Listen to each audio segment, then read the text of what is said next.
Welcome to my very first YouTube video game review. Honestly, I've been waiting to do this for a very long time, and I'm very excited to start doing it right at the dawn of a brand new console generation. With the recent release of the Xbox One and PS4, games can be pretty slim for the picking, and that's what I'm here for. I'm here to tell you if a game is a rent, a buy, or a straight-up pass. Well known for its Ryse series, Crytek drops a gun for a sword in this all-new exclusive Xbox One title, Ryse. Highly anticipated for its stunning visual environments and brutal combat, the game follows a Roman soldier named Marius who is bent on revenge against those who threaten Rome. Controls are simple and work most of the time. You have your typical slash, shield bash, block, and power attack. Combat is brutal, bloody, and entertaining most of the time. The game also features combat finishers, which are essentially quick-time events. And they're not too bad, I gotta admit. They are visually entertaining to watch, and with just enough variety to keep them from getting too stale. There's also a slowdown mechanic that allows the player to enter beast mode essentially, and terror enemies a new one. This really helps in a tight spot, but can seem a little bit overpowered at times. At one point, I was actually able to abuse this feature and beat a boss without even taking a hit. Many new enemies are simply reskin versions of older ones, and all your previous strategies stay the same, leading to the game to become very, very repetitive and boring. One of the selling points of this game, like many launch titles, is its graphics. Bust the walls!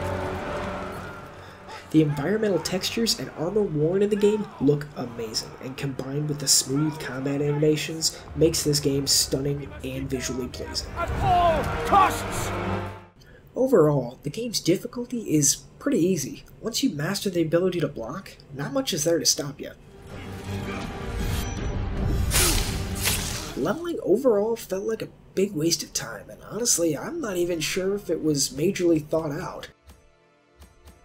In the game, you earn experience points, and you can spend that on upgrades for things like health and focus, which was used for your slowdown power, and experience gain.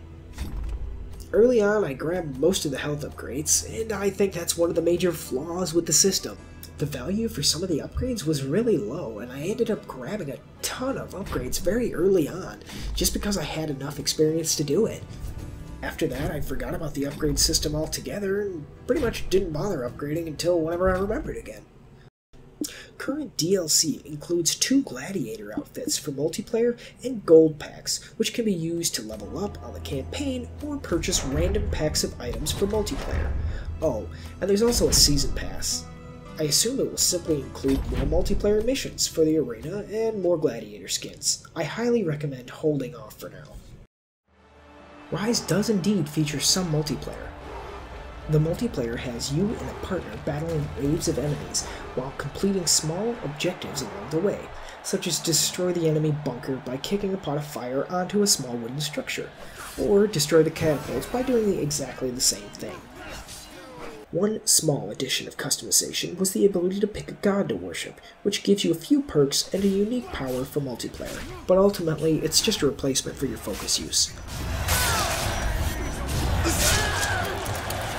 By completing these arenas, you earn gold where you can spend on random packs of equipment to customize your gladiator. The equipment can help you advance your character's abilities with small buffs for health regeneration or focus gain.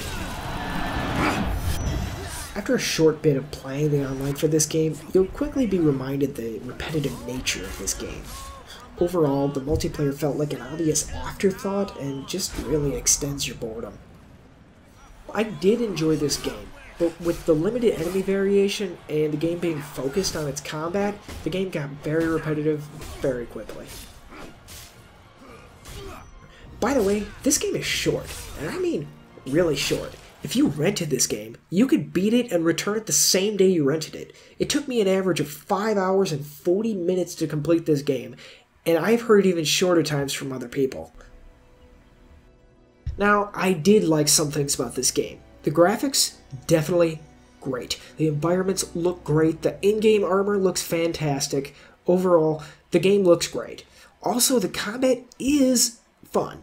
It is fun. There is a lot of fun to be had with it. It's fluid and fast and brutal and exciting. But there are multiple reasons why I dislike this game. One of them being on-screen button prompts just work horribly. Something as simple as opening up a gate or picking up a spear caused my character to look like he's performing some kind of taunting dance.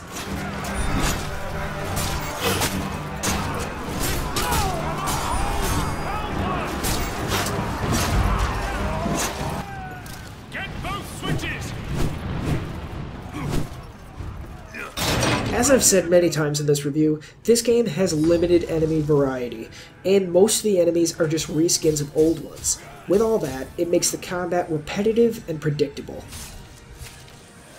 As I said before, this game is short, and with little to no next-gen features at all, this game makes for a better rent than a buy.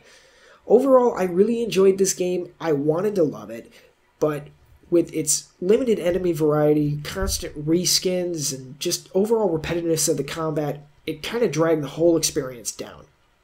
I give this game a 2 out of 5. No!